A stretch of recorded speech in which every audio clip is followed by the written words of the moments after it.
Belletrina Ogivo. Signora Cavalli, le mie poesie non cambieranno il mondo, in qualche modo era uno dei suoi primi versi, è stata già all'inizio un po', se posso dire, ironica nei confronti dell'impegno sociale della poesia, ma qual è il suo parere nei confronti di questo, sembra un imperativo di essere impegnati socialmente anche nella poesia? In realtà la storia è tutt'altra, ossia io ero molto amica di Elsa Morante, che è lei che mi ha fatto poeta, che mi ha riconosciuto, che mi ha... E quando io gliel'ho fatte leggere, a lei piacevano, però a un certo punto mi ricordo al ristorante che mi ha detto: ma non credere, sai, che le tue poesie cambieranno il mondo. Come a dire, stai buona. Non so, lei sa chi era Elsa Morante, no? Sì. Sì. E quindi io il mio primo libro l'ho titolato così: Le mie poesie non cambieranno il mondo, come una forma di... dici, ah, va bene, io lo affermo anch'io. Ecco, questo è il senso della...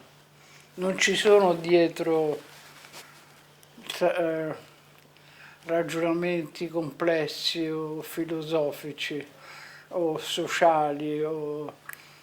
era un po' un modo di scherzare. Le mie poesie non cambieranno il mondo, vabbè, come dire, un dato di fatto. Perché non hanno cambiato nessuno? Bah, non lo so, non credo, non lo so, io credo che quando uno venga cambiato da qualcosa vuol dire che era già pronto per essere cambiato.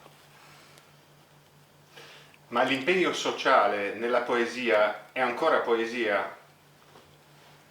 Non lo so, non lo so, perché l'impegno sociale io non l'ho mai avuto consapevolmente. Se mai l'ho avuto è stata una cosa... Ci noia. Una cosa naturale. Non mi sono messa a fare impegni sociali, era lontano dal mio... Appunto, già dal titolo Le mie poesie non cambieranno il mondo dimostrano questo programma di non voler neanche fare, cercare di farlo. Eh, però Possono cambiare una persona, ma non il mondo. Era era un modo di dire quasi giocoso. eh, nella sua poesia prevale la prima persona singolare se sono un po' teorico, l'io lirico sembra impregnato con il suo io reale.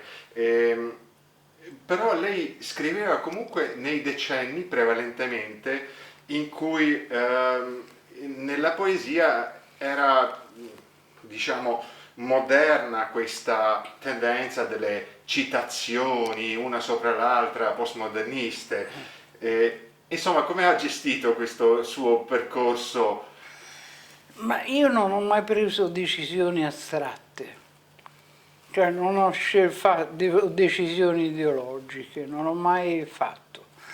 Ho fatto quello che l'intelligenza, il cuore, il sentimento, la paura, il terrore, l'amore, tutte queste cose mi dettavano. Quindi non ho mai fatto una scelta ideologica, mai. Eh, ma secondo lei è possibile scrivere poesia che non sia una riflessione delle proprie esperienze personali? No, cioè sì, sarà possibile anche quello, ci sono tanti poeti che hanno scritto d'altro. Nel mio caso è che secondo me non esiste una differenza tra il personale e il non personale.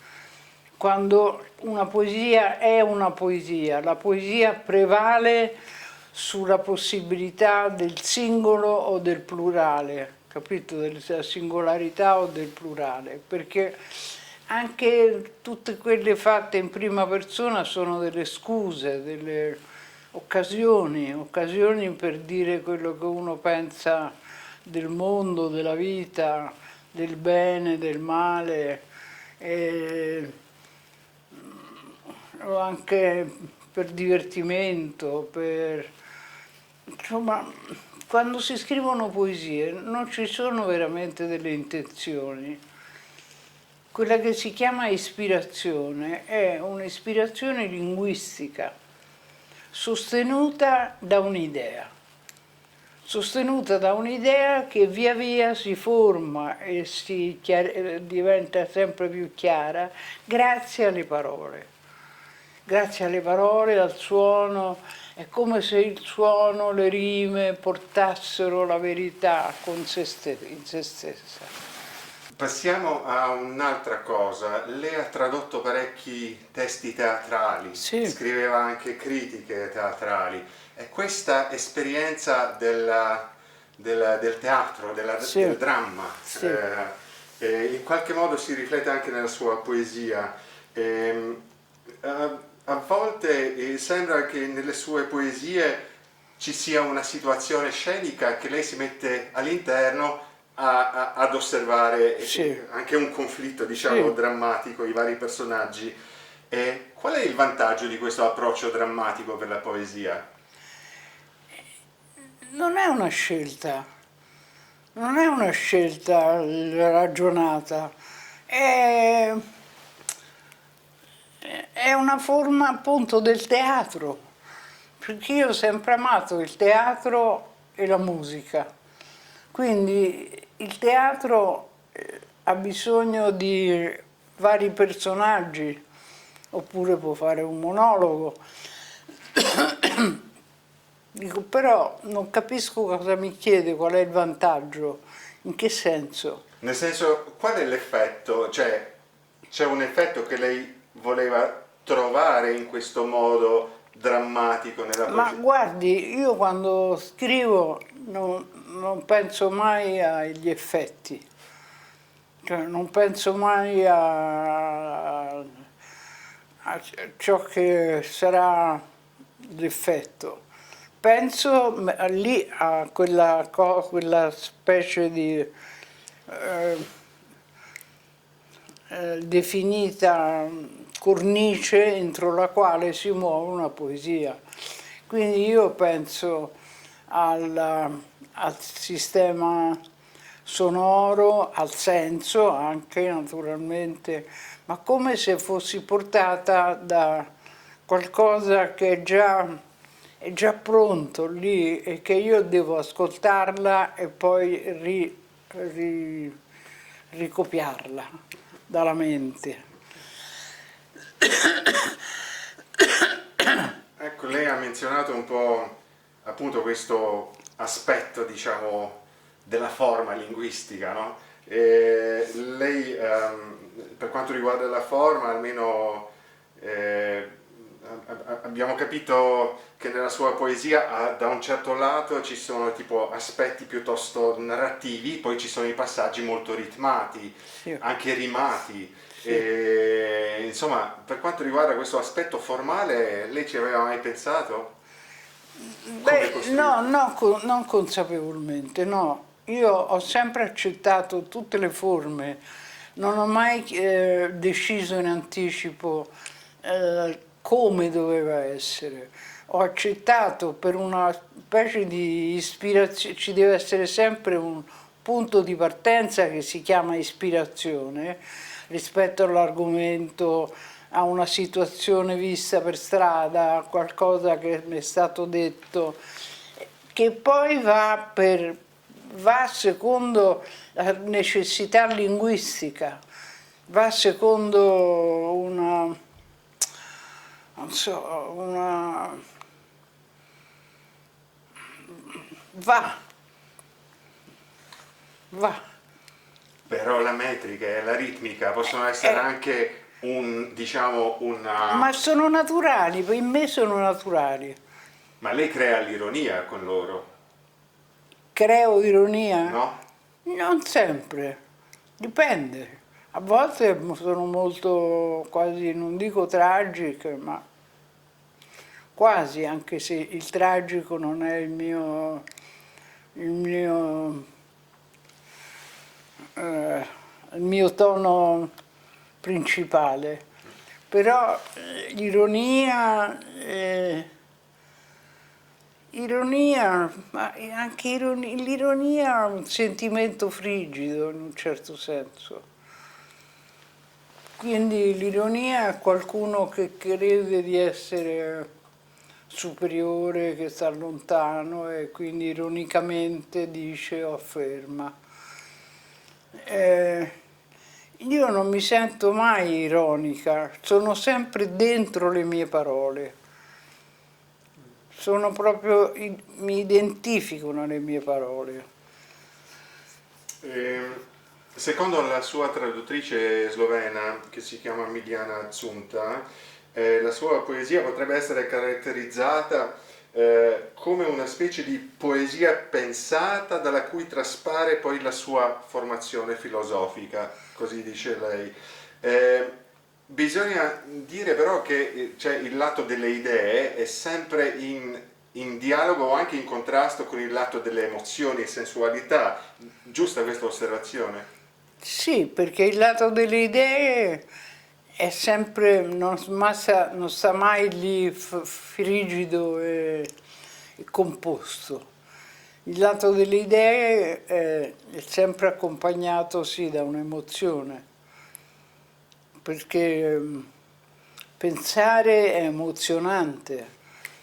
E pensare veramente qualcosa vuol dire scoprire, quindi sì. Ehm, ci sono delle differenze in cui la sua poesia viene percepita dagli italiani e da quelli che la leggono in traduzione, gli americani, i tedeschi?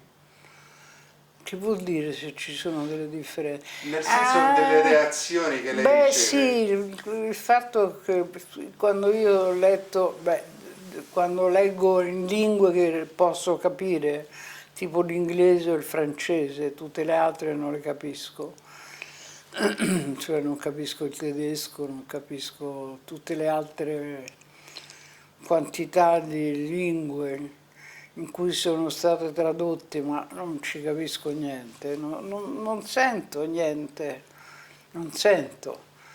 E quelle altre di cui posso sentire o capire qualcosa, beh, posso intuire che in certi casi, se posso, come si dice, pronunciarle, in certi casi sono riusciti e in altri sono...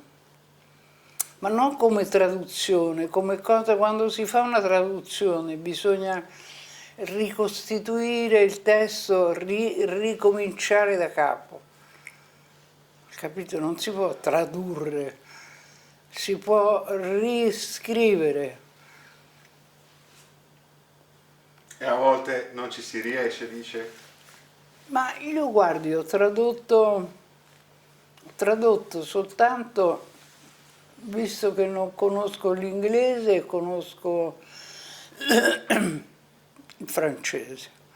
Quindi ho tradotto dal francese Molière, sì, ho tradotto perché sono purtroppo in questo periodo sono un po' stordita e non mi ricordo niente. E ho tradotto Molière, e ho cercato di ricostituire, ma con naturalezza,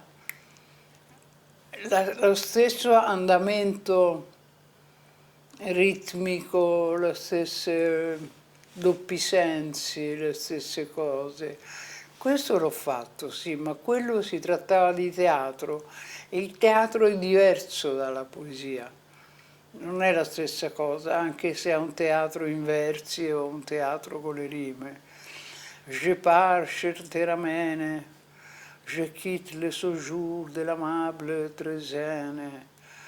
Comme dans le doute mortel, je suis agité, je commence à rougir de mon oisiveté.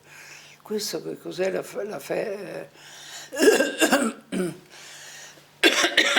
che cos'è? Io non capisco il francese, purtroppo. Però sente che c'è la rima e quando io le ho tradotte, neanche pubblicate queste cose, cercavo di mantenere, magari alterando, ma di mantenere, non facevo le traduzioni, insomma il suono è fondamentale.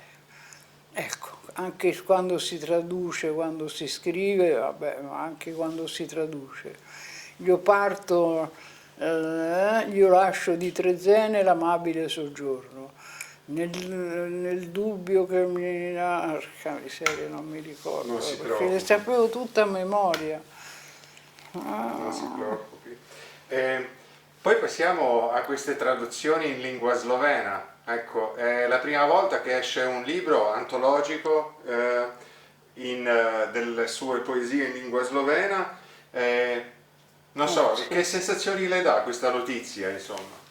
Beh, sono contenta, nel senso, però io non conosco lo sloveno, né conosco gli scrittori sloveni, quindi la mia contentezza è una contentezza un po' astratta. Non è che, capito, non è che dico, non so, forse chi sono i grandi poeti sloveni? A partire dal grande romantico Franz Prešeren. Chi? Franz Prešeren era un contemporaneo di Leopardi, per esempio, Non lo Ivan conosco. Cankar. Poi negli ultimi anni, non so, ce ne sono parecchi. Ah, Ma forse il nome di Boris Pahor le dice qualcosa? Che Chi? Boris Pahor, che è questo scrittore triestino sloveno che ha 106 anni adesso. no, non mi dice niente, ma io sono anche un po' ignorante. Beh, dimostra un grande, diciamo, cultura d'animo, questa sincerità, direi. Senta,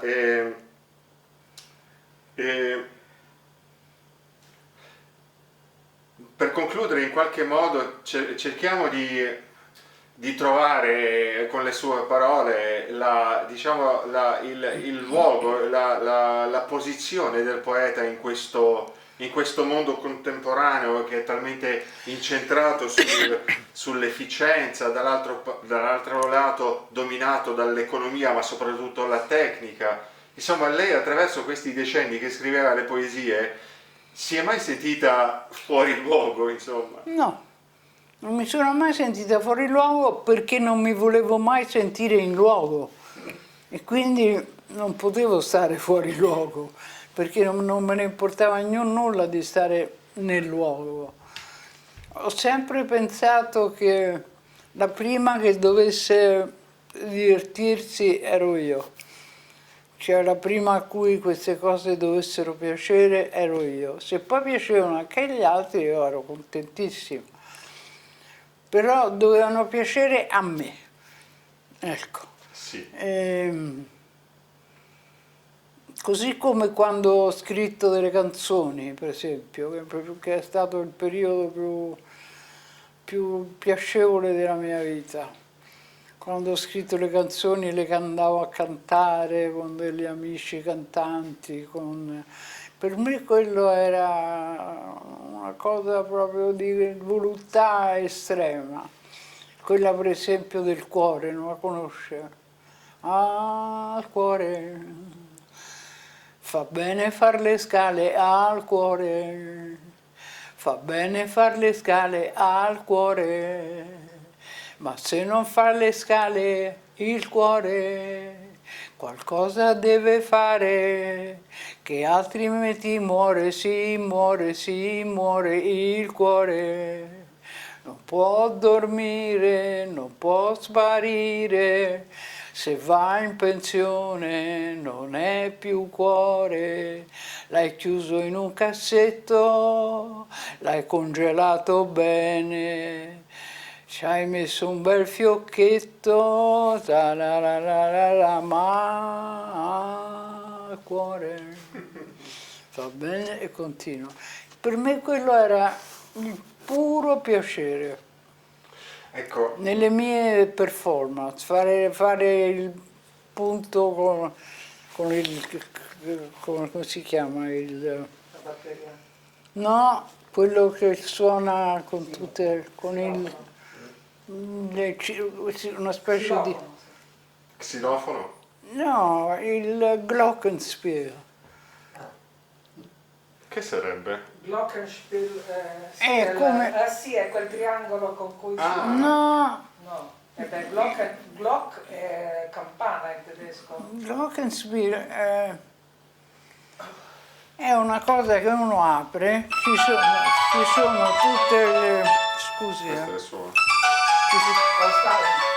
Lo poi, il glockenspiel, adesso glielo faccio vedere. Non si preoccupi, non è una cosa... Beh, è importante per me perché io mi sono divertita da morire. Poi ci vado... Fare- Ma chi ha cantato questa canzone? Io la cantavo Ah. pure, e poi tutti i bambini, l'ha cantata pure uno famoso alla televisione, come si chiamava? Che per 2 anni è stato molto famoso alla televisione italiana.